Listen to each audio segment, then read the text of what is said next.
윌리엄 홀스트라고 하는 사람이 있었어요. 신문사 편집장을 하면서 비교적 여유 있게 넉넉한 생활을 한 사람이었습니다. 그가 골동품을 수집하는 취미를 가지고 있었는데요. 세계적으로 유명한 그 골동품 미술품들을 수집하면서 그것이 자기 인생의 어떤 보람이고 목적인 것처럼 그렇게 산 사람이었어요. 그래서 진귀한 미술품이 있다 그러면 하여튼 뭐 여기저기 세계 곳곳을 찾아다니면서 그것을 수집하는 일에 열심을 기울였습니다. 어느 날 그가 유럽 왕가에서 사용했던 아주 귀한 도자기가 있다는 소식을 들었어요. 그게 너무 갖고 싶었던 거예요. 그래서 그 그림을 보고 이걸 내가 꼭 사드렸으면 좋겠다. 그래서 그게 어디 있는지 수소문을 하는데 행방이 묘연합니다. 누가 가지고 있는지, 이 귀중한 물건이 어디 있는지 잘 모르겠는 거예요. 그래서 그가 오랫동안 그 골동품을 이제 찾기 위해서 여기저기 추적을 했습니다. 그러다가 어느 잡지를 우연히 보게 됐는데 그 골동품이 미국인이 사갔다는 그런 소식을 듣게 됐어요. 그래서 깜짝 놀라서 이 사람이 누군가, 미국에 있는 사람 내가 찾아가서 꼭 사야 되겠다 그러고 자세히 보니까 자기 이름이 있는 거예요. 자기가 샀던 거예요. 그가 오래전에 그 소장품을 가지고 있었는데 소장하기만 했지 자세히 보지 않아서 그게 그렇게 귀한 물건이고 그게 자기가 찾는 물건인지를 모르고 있었던 거예요. 여러분, 은혜라고 하는 게 그런 거예요. 우리가 은혜를 이미 받은 줄로 믿으시기를 바라요. 우리에게 이미 은혜가 있어요. 그런데 은혜를 은혜로 알 때만 그게 은혜인 거예요. 내가 은혜를 받았어도 그게 은혜인 줄 모르는 사람이 얼마나 많은지 모르겠습니다. 내 자신, 내 건강, 내가 처한 현실, 그 소중한 의미를 깨닫지 못한다면 다른 사람이 나를 부러워하는지 모르지만 자기 자신에게는 그게 복이 될 수 없는 거예요. 만족할 수가 없는 것입니다. 은혜가 은혜 되는 것, 이게 깨달음이에요. 은혜로 깨닫고 은혜로 느끼고 은혜로 감격해야 되는 것입니다. 그 은혜 속에서 만족해야 되는 거예요. 그리고 그 은혜의 현실에 자신을 전적으로 의탁할 수 있어야 되는 것입니다. 사랑하는 여러분, 하나님이 여러분에게 베풀어 주신 은혜가 여러분에게 있음을 믿으시기를 바랍니다. 날마다 그 은혜를 깨달으세요. 그 은혜에 감사하시고 감격하시기를 바랍니다. 오늘 에베소서 3장을 읽었습니다만 2절에 보면 2절 이하에서 바울이 얘기하는 거예요. 내게 주신 하나님의 은혜를 하나님이 내게 알게 하셨다. 은혜를 주신 분도 하나님이시고 그 은혜를 깨닫게 하신 분도 하나님이라는 거예요.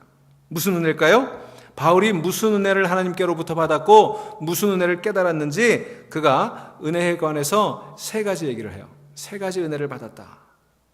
자, 오늘 그 세 가지 은혜가 무엇인지 함께 생각해 보도록 하겠습니다. 첫째로 그는 은혜의 비밀을 얘기해요. 3절 말씀, 곧 계시로 내게 비밀을 알게 하신 것은 그랬어요. 하나님이 내게 비밀을 알게 하셨다는 거예요. 여러분, 비밀을 알게 됐을 때처럼 기쁜 때가 없죠? 남들이 알지 못하는 무언가를 깨닫게 됐을 때 얼마나 기뻐요. 그죠? 그래서 우리가 비밀을 하나 알게 되면 아주 뛸 듯이 기쁜 거예요. 자, 그러면 그 비밀이 무엇이냐? 자, 4절 말씀해 보면 그 비밀을 그리스도의 비밀이다 그랬어요. Mystery of Christ. 그리스도의 비밀. 이게 무슨 뜻일까요? 여러분, 우리가 에베소서를 읽었는데요. 여러분들이 이 신약성경 에베소서를 읽다가 잘 이해가 되지 않는 부분이 있으면 방법이 있어요. 에베소서하고 쌍둥이 복음이 있거든요. 쌍둥이 서신이. 그게 뭐예요? 에베소서하고 쌍둥이가 뭐예요? 골로새서예요. 골로새서. 그러니까 에베소서하고 골로새서를 쌍둥이 서신이라고 하는데 내용이 거의 비슷해요. 그래서 에베소서를 읽다가 이해가 안 되면 골로새서를 참고로 읽고 또 골로새서를 읽다가 이해가 안 되면 에베소서를 이렇게 참고로 읽으면 되는 거예요. 그러면 그런 뜻이었구나 단서를 알게 되고 깨닫게 돼요. 서로 보완이 되는 거예요. 자, 그러면 그리스도의 비밀이라고 하는 것이 무슨 말인지 골로새서 1장 27절을 한번 가보실까요? 에베소서 다음에 빌립보서, 그 다음에 골로새서예요. 1장 27절.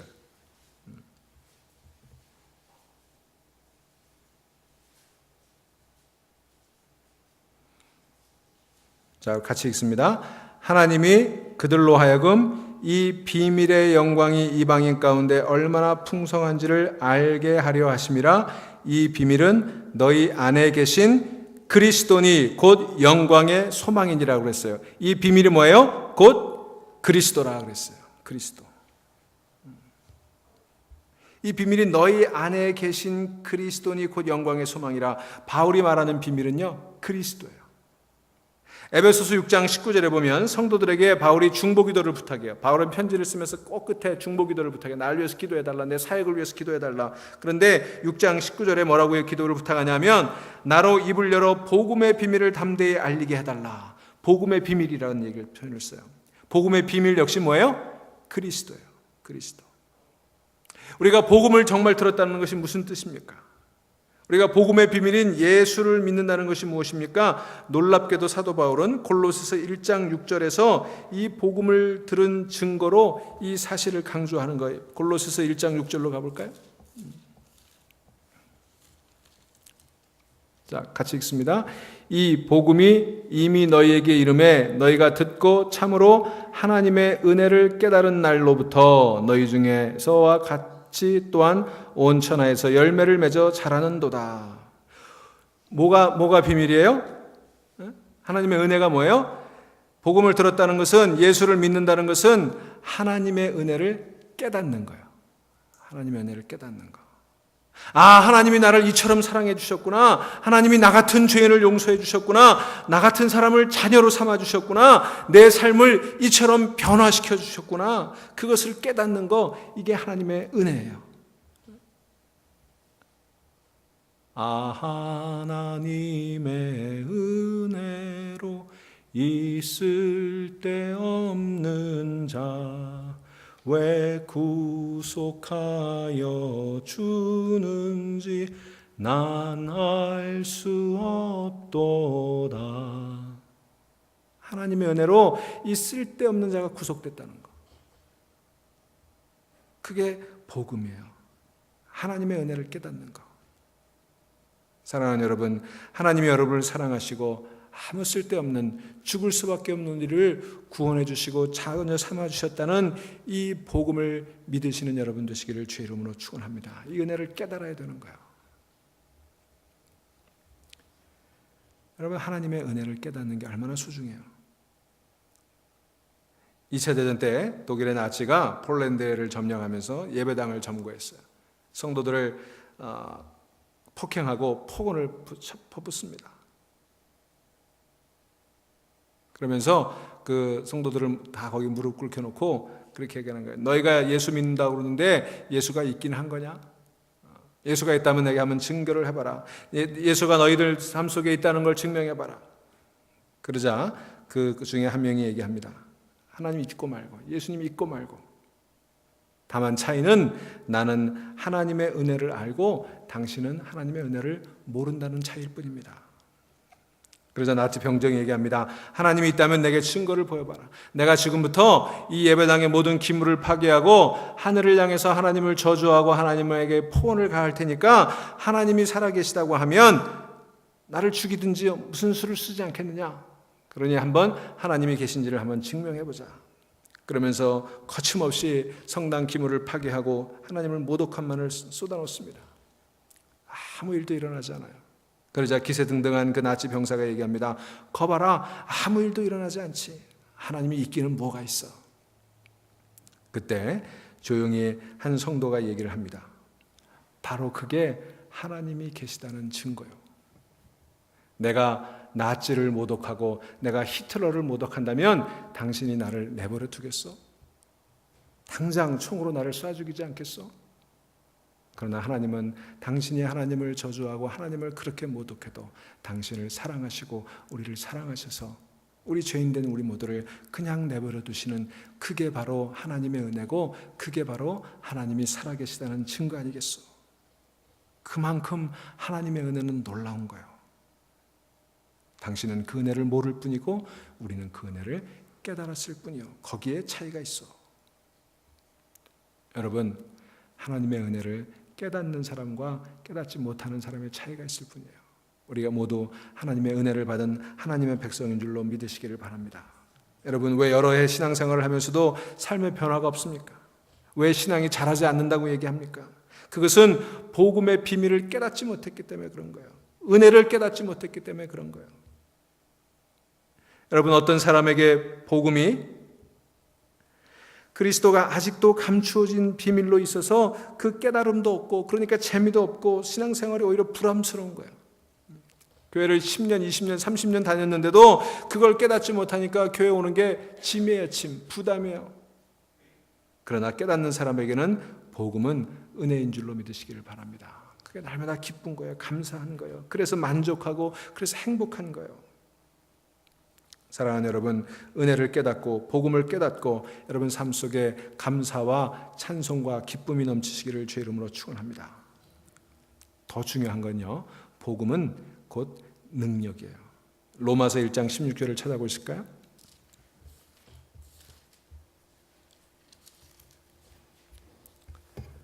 로마서 1장 16절 우리 같이 읽습니다.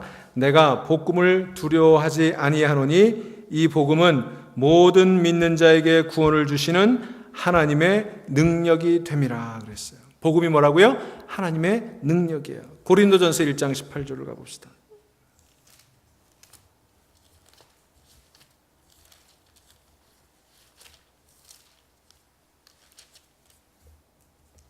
같이 읽습니다. 십자가의 도가 멸망하는 자들에게는 미련한 것이요 구원을 받는 우리에게는 하나님의 능력이라. 복음이요 하나님의 능력이에요. Power of God for the salvation of everyone. 하나님의 능력인 거예요. 그러므로 이 비밀은 그냥 계속 숨겨져 있어야 될 비밀이 아니에요. 자랑하고 싶은 비밀이에요. 여러분, 비밀에는 두 가지가 있죠. 그래서 숨겨두고 드러날까 봐 두려워하는 그런 비밀이 있고, 자랑하고 싶고 알리고 싶은 그런 비밀이 있죠. 왜 자랑하고 싶은 비밀이에요? 이 복음의 능력이 왜 자랑하고 싶은 비밀이에요? 왜냐하면 그 비밀로 내가 구원을 받았고, 그 비밀로 내가 하나님의 자녀가 되었고, 그 은혜를 지금 누리고 있기 때문이에요. 말하지 않을 수가 없는 거예요. 숨겨둬야 할 부끄러운 사실이 아니라 말하지 않으면 견딜 수 없는 그런 비밀이에요. 여러분, 그리스도는 은혜의 비밀인 줄 믿으시기를 바랍니다. 그 은혜의 비밀 가운데 사는 것이 바로 그리스도인이에요. 그래서 바울은 그 은혜의 비밀을 깨달았다고 얘기하는 거예요. 여러분, 이 은혜의 비밀을 깨달을 수 있는 여러분 되시기를 주의 이름으로 축원합니다. 두 번째로 바울은 은혜의 경륜을 얘기해요. 2절 말씀, 너희를 위하여 내게 주신 하나님의 그 은혜의 경륜을 너희가 들었을 것이라. 은혜의 경륜이라는 표현을 써요. 오늘 에베소서 3장 2절에서 Administration of God's Grace, 그래서 경륜이라고 하는 말은요, 경영, 통치, 지배 그런 뜻이에요. 그러니까 하나님의 경영, 하나님의 다스림, 하나님이 지배하심이에요. 은혜가 지배하고 은혜가 다스린다는 거예요. 그걸 우리가 다 수용한다는 얘기예요. 그대로 믿는다는 거예요. 여러분, 하나님이 다스리시는 것을 믿는 것이 믿음이에요. 하나님의 경륜을 믿기에 그는 용기가 있고, 하나님의 경륜을 믿기에 그는 누구보다도 행복한 거예요. 하나님의 경륜을 믿는 이것이 바울의 신앙과 바울의 사역의 자세였어요. 여러분, 어떻게 그가 그런 고난 속에서도 실망하지 않고 좌절하지 않고 포기하지 않을 수 있었습니까? 그것은 하나님이 다스리신다고 믿었기 때문이에요.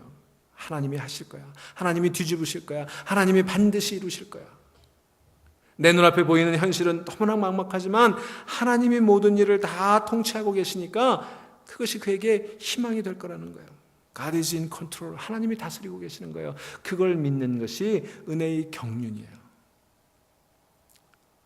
신약성경에 나타난 바울의 서신을 보면요, 바울이 깨달은 은혜의 경륜 몇 가지로 간증을 하고 있는데요. 첫째로 그는 자기가 이 세상에 태어난 것이 하나님의 경륜이었다, 그렇게 얘기해요. 갈라디아서 1장에서 어머니 태로부터 택정함을 받아 이방인의 사도가 되었다, 그렇게 얘기해요. 바울은 길리기아의 다소라고 하는 곳에서 태어났어요. 지금으로 말하면 바울은 이민자의 아들로 태어난 거예요. 교포로 태어난 거예요. 이방인 땅에 태어난 거예요. 그래서 그가 어려서부터 로마의 영토에서 태어났기 때문에 그는 히브리어와 헬라어를 바이링걸로 이중 언어를 완벽하게 구사할 수 있었어요.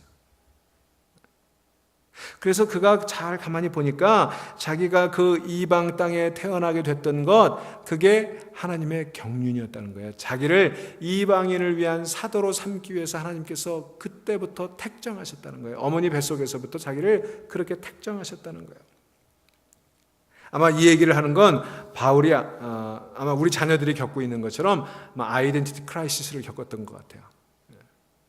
교포로 2세로 자라면서 이방 땅에서 유대인으로 자라니까 이중 문화에서 자라면서 장점도 있었지만 늘 내가 이방인이냐 유대인이냐 이 정체성의 위기 같은 것들을 아마 그가 겪었던 것 같아요.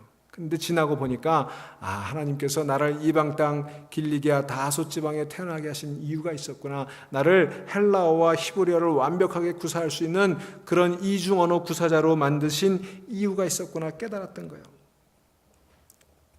여러분, 사실 그가 예루살렘에서 태어났다면 이방인의 사도가 되지 못했을 거예요. 근데 그가 이방 지역에 태어나서 헬라어와 히브리어를 완벽하게 구사할 수 있었기 때문에 그는 이방인의 사도로 귀한 사역을 감당할 수 있었던 거예요. 그게 하나님의 경륜 속에 있었다는 거예요. 여러분, 내가 어디에서 태어났는지, 내가 어떤 형편에서 태어났는지 우리는 자꾸 원망하고 아쉬워하고 그러죠. 그게 다 하나님의 경륜 가운데 있는 것을 믿으시기를 바랍니다. 오늘 내가 이 자리에 있는 거 하나님의 경륜 가운데 있는 거예요.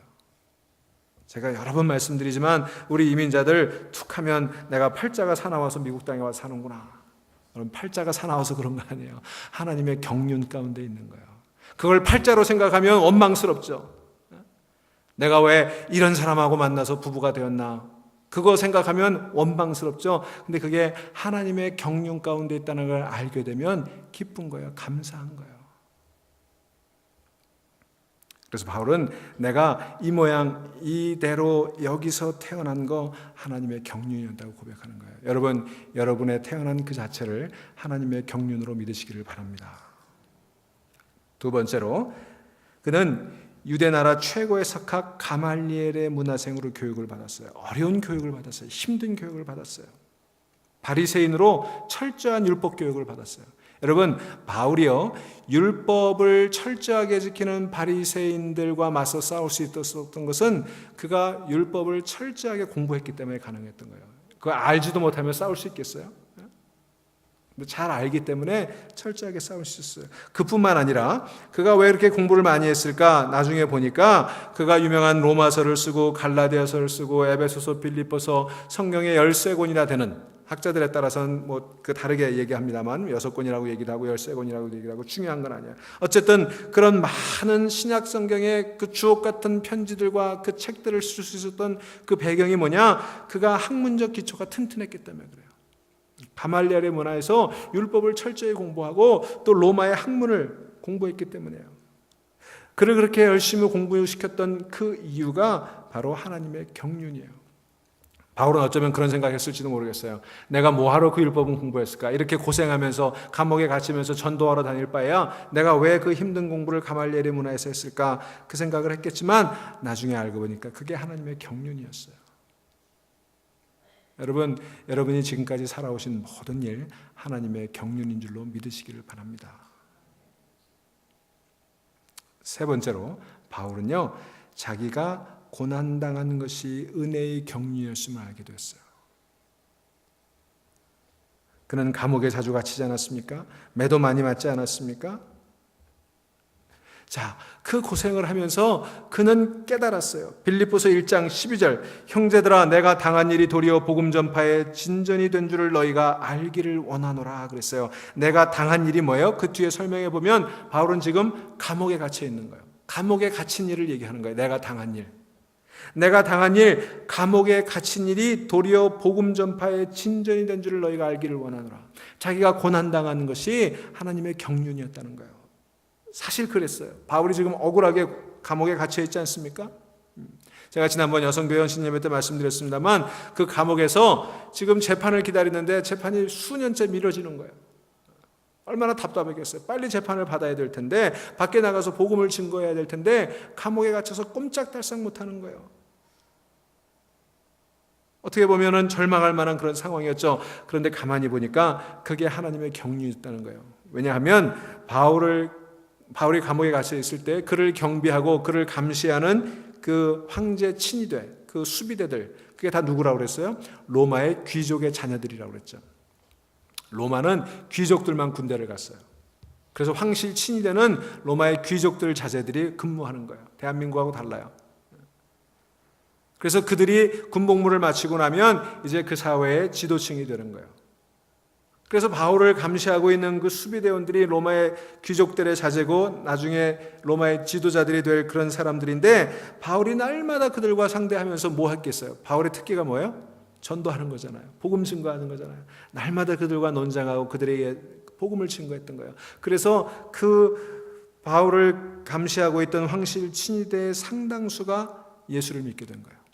그리고 그들이 집에 가서 엄마에게 전도하고, 그래서 황실이 예수를 믿게 되고 불과 300년이 채 지나지 않아서 로마가 기독교 국가로 바뀌게 된 거예요. 바울이 감옥에 갇혀 있었기 때문에 그 한 사람의 수고와 희생이 엄청난 복음의 역사를 이루어가고 있다, 바울이 깨달은 거예요. 그래서 내가 당한 일이 도리어 복음 전파의 진전이 된 줄을 너희가 알기를 원하노라 그랬던 거예요. 여러분, 때로는 우리가 당하는 고난이 하나님의 경륜이에요. 우리가 당하는 시련이 하나님의 경륜이에요. 놀라운 경륜이에요. 여러분, 그러니 여러분이 지금 당하는 고난에 대해서 불평하지 마세요.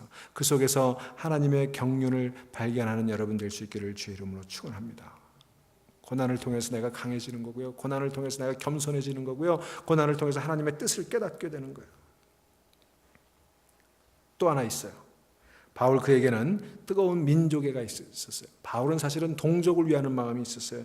유대인들이 하나님께로 돌아왔으면 하는 그의 바람이 있었어요. 로마서 8장 9장에 보면은 동족 유대인들이 예수 믿지 않는 것을 너무너무 마음 아파했어요. 그래서 하나님이 왜 그렇게 얘기하죠? 내 동족 유대인을 구할 수만 있다면 하나님 내 이름을 생명책에서 지워주십시오.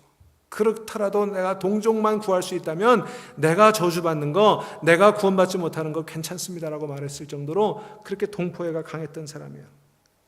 그래서 그는 가는 곳마다 먼저 어디에서 복음을 전해요? 그가 이방인의 사도로 부름받았다고 나중에 고백하게 되지만 그는 가는 곳마다 유대인 회당에 가서 전도하는 거예요. 다시 말하면 한인교회들 찾아다니면서 전도했던 거예요. 그런데 어김없이 유대인들이 바울을 핍박합니다. 그 유대인들이 바울을 받아들이지 않아요. 그래서 성경에서 사도 바울이 전도여행을 하면서 핍박받은 기록을 보면 다 유대인들이 핍박했어요. 이방인들이 핍박한 거 아니에요. 유대인들이 핍박했어요. 동족 유대인들이 핍박했어요. 자, 유대인에게 복음을 전하지 않았다면 당하지 않을 핍박을 그가 받았던 거예요. 먼저 내 민족을 구원하고 싶은 열망 때문에 유대인 회당을 찾아가서 복음을 증거했던 것입니다. 그런데 그때마다 쫓겨다니고 그때마다 매맞고 그때마다 핍박을 받았어요. 쫓겨다니고 그러다가 결국은 이방인에게까지 가게 된 거예요. 그리고 중요한 고백을 합니다. 유대 사람이 복음을 핍박함으로 그 복음이 유대인에게 가게 됐다는 거예요. 그래서 전 세계 땅끝까지 복음이 증거된 거예요. 여러분, 사실 생각해 보세요. 예루살렘에만 기독교가 있었다면, 교회가 예루살렘에만 있었다면 어떻게 됐을까요? 예수님께서 너희가 사마리아와 땅끝까지 복음을 증거하라고 그랬죠.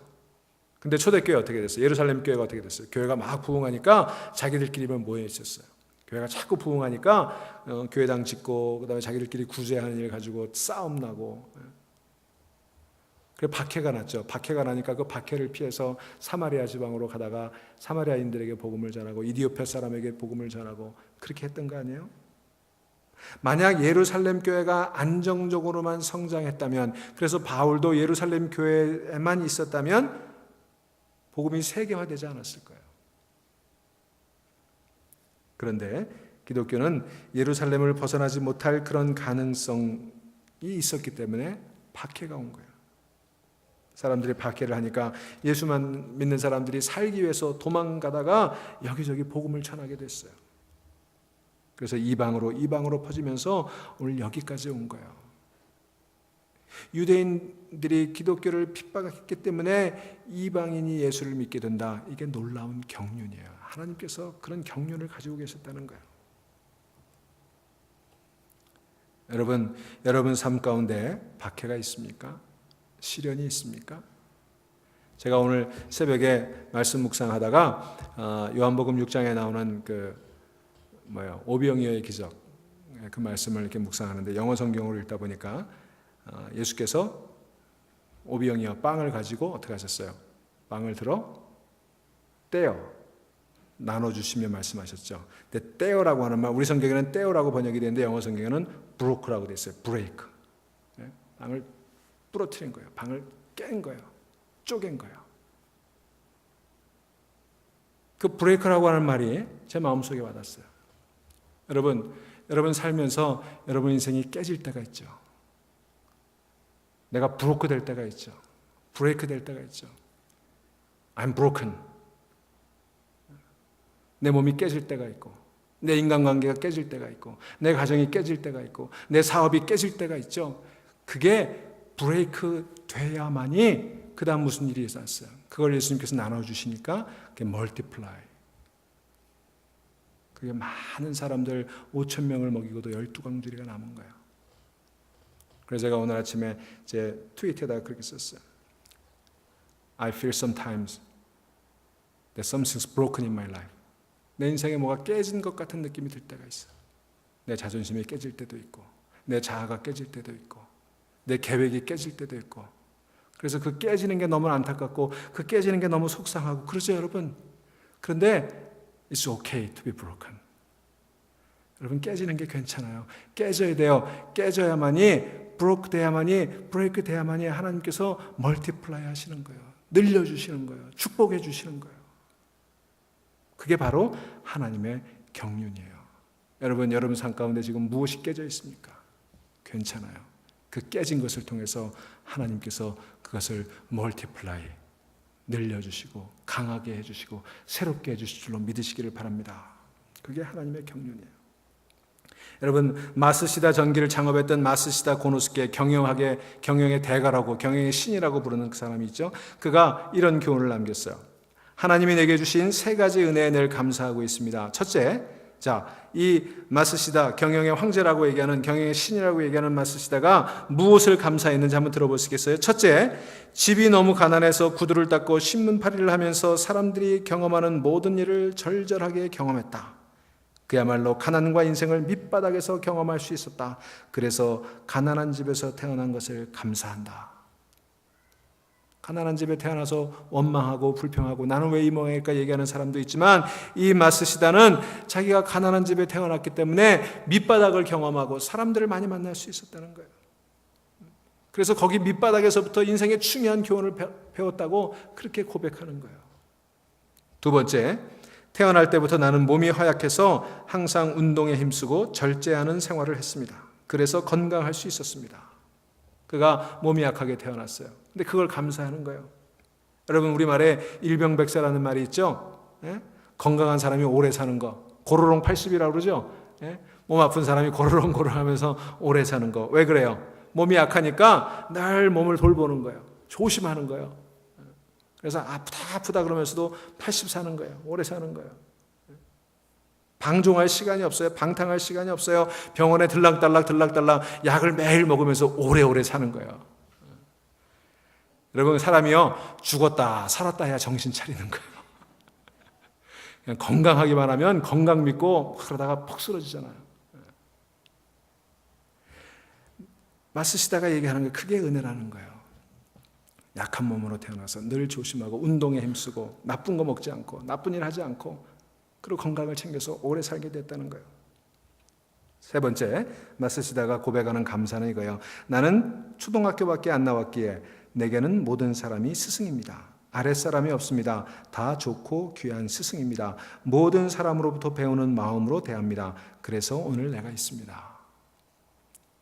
배운 게 없으니까 모든 사람에게 배우겠다고 생각한 거예요.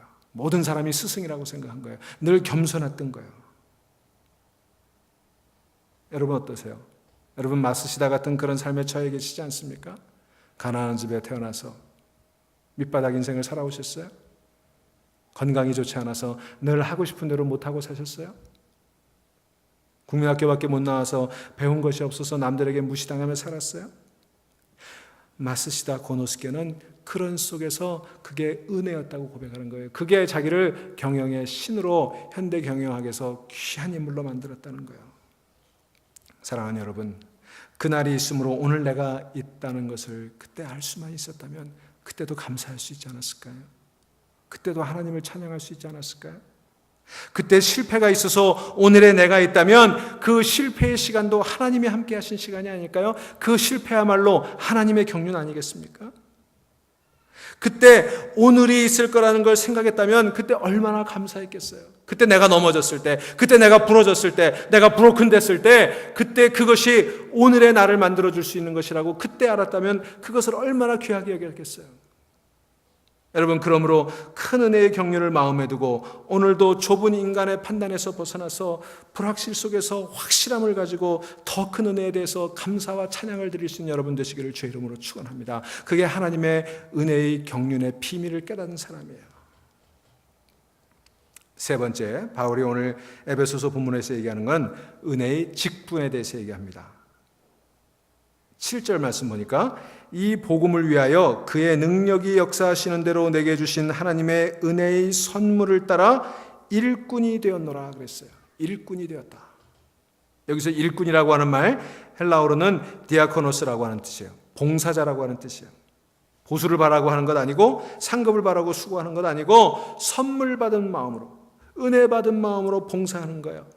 그러니까 일거리 자체가 은혜예요. 일할 수 있게 된 게 은혜예요. 깨달음도 은혜고 직분도 은혜라는 거예요.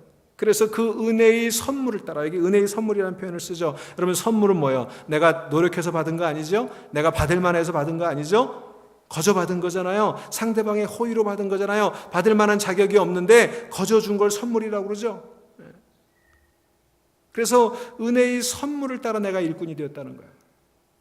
내가 일꾼 되는데 내가 자격이 있어서 된 거 아니에요. 내가 시험 봐서 된 거 아니에요. 내가 노력해서 된 거 아니에요. 하나님의 은혜의 선물로 되었다. 그래서 바울은 자기가 처한 현실을 은혜의 선물로 생각하는 거예요. 자기가 하는 지금 이 일을 하나님의 선물로 생각하는 거예요. 그러니까 기쁨으로 하는 거예요. 담대함으로 하는 거예요. 여러분, 우리 주변에 희망 없이 살아가는 사람이 얼마나 많이 있습니까? 자기가 처한 현실이 하나님의 은혜인 줄로 모르고, 자기가 지금 하는 일이 하나님의 은혜의 선물로 맡겨주신 일인 줄도 모르고, 그저 나는 왜 이런 일을 하고 있나 불평하며 원망하며 살아가는 사람이 얼마나 많아요. 여러분, 그게 비참한 사람이에요.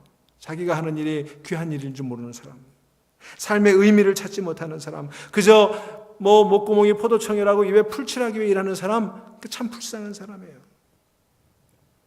여러분, 예수 안에서 하나님이 약속하신 그 놀랍고 풍성한 축복을 알지 못한 채 살아가는 사람이 얼마나 많이 있습니까? 내가 집사되고 내가 권사되고 내가 장로되고 내가 목사된 것이 하나님의 은혜의 선물임을 모르며 불평하며 원망하며 일하는 사람이 얼마나 많이 있어요.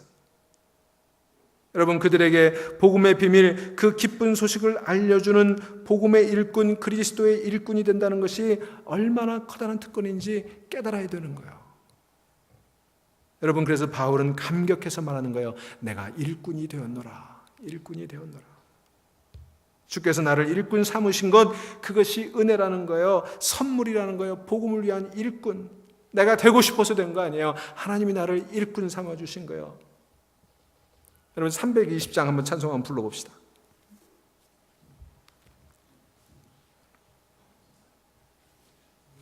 320장.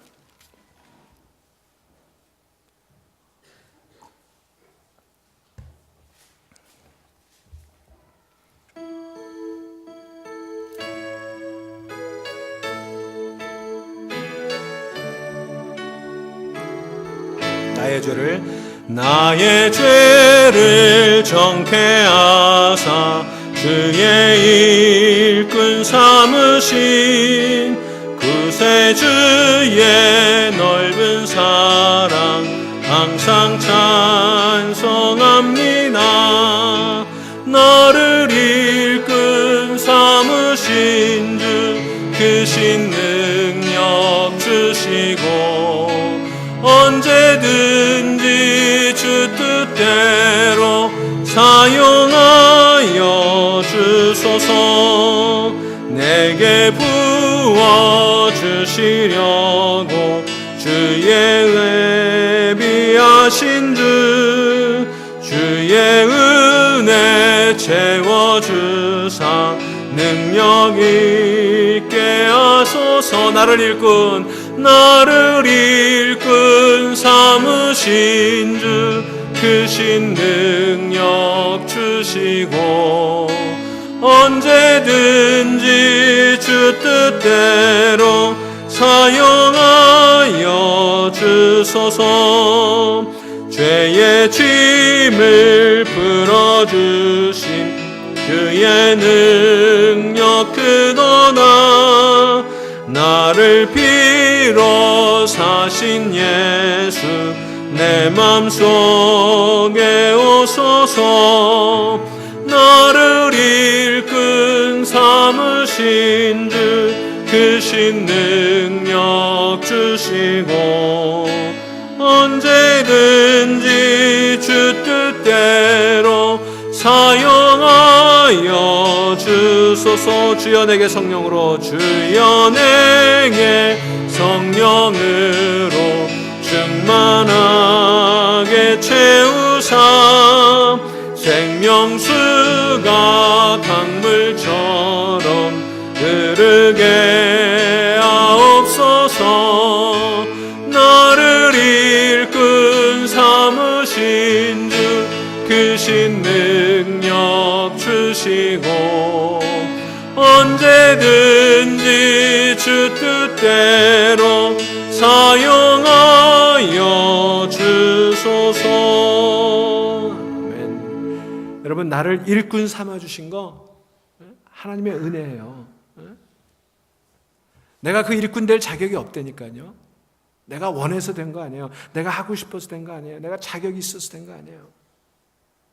여러분, 내가 일꾼이 되었노라. 바울은 그걸 고백하는 거예요. 그게 감사되는 거예요. 여러분, 바울이 하나님의 일꾼 돼서 한 건 뭐예요? 고생한 것밖에 더 있어요.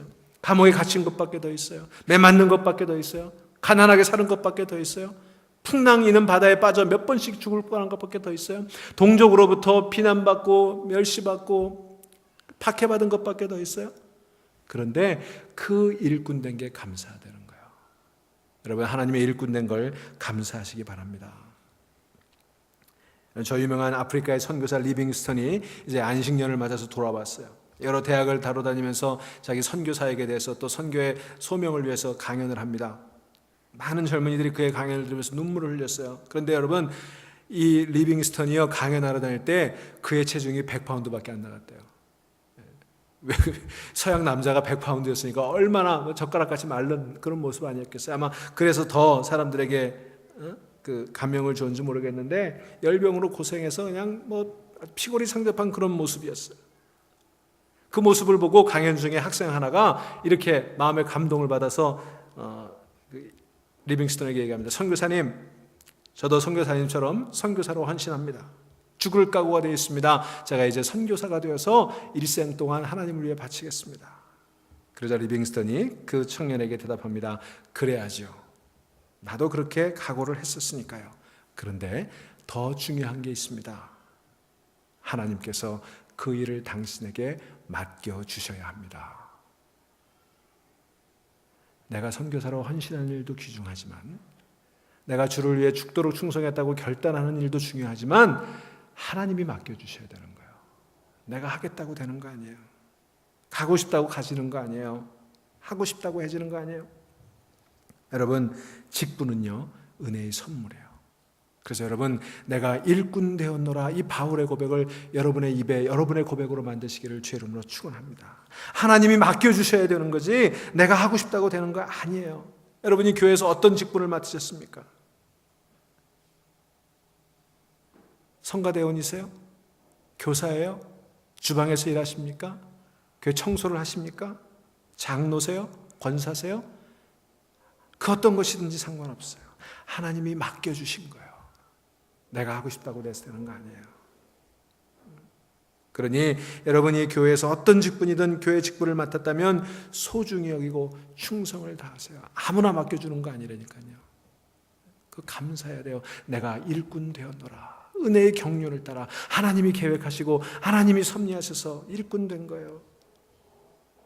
여러분, 하나님은요 우리를 그렇게 일꾼 삼아주시고 오늘 여기 말씀하신 것처럼 나를 일꾼 삼으신 주 크신 능력 주시고, 나 일꾼 삼으시면 능력 주신다니까요.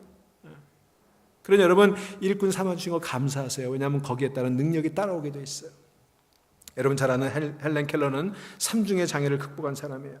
눈도 보이지 않고 귀도 들리지 않고 말도 할 수 없는 그런 불행한 인생을 살았던 사람이에요. 그가 많은 사람들 앞에 얘기합니다. 설리반 선생님, 그 헬렌 켈러를 헬렌 켈러가 되게 했던 귀한 역할을 감당했던 게 설리반 선생님이잖아요. 설리반 선생님이 없었더라면 나는 이렇게 귀한 일을 할 수가 없었을 것입니다. 그때 누가 짓궂게 이런 질문을 했어요. 그러면 만일 설리반 선생님이 없었으면 어떻게 됐을까요? 그러자 헬렌 켈러가 이렇게 대답했답니다. 그분이 아니면 하나님께서 다른 분을 보내주셨겠죠. 설리반 선생님이 귀한 역할을 했던 거 감사하고 귀하게 여기지만, 그러나 하나님이 보내주신 거예요. 설리반 선생님이 아니면 다른 선생님 보내주셨겠지. 여러분, 하나님께서 여러분에게 선물로 일을 맡기셨으니 감당할 수 있도록 이 사람 아니면 저 사람 어떤 방법으로든지 여러분에게 능력 주시는 걸 믿으시기 바랍니다. 내가 만나는 시련, 내가 만나는 환경, 내가 만나는 사람, 내가 만나는 모든 일, 그래서 다 하나님의 은혜인 거예요. 하나님의 선물인 거예요. 사도 바울은 그걸 깨달았던 거예요. 그게 비밀이라고 얘기하는 거예요. 그 비밀을 깨닫고 나니까 세상에 두려운 것도 없고 무서운 것도 없고 주저할 일도 없는 거예요.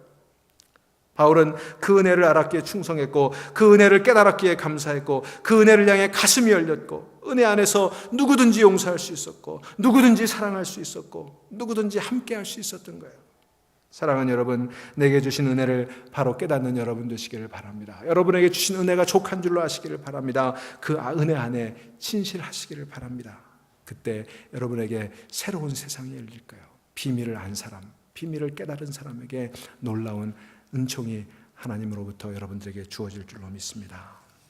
묵상하십시다.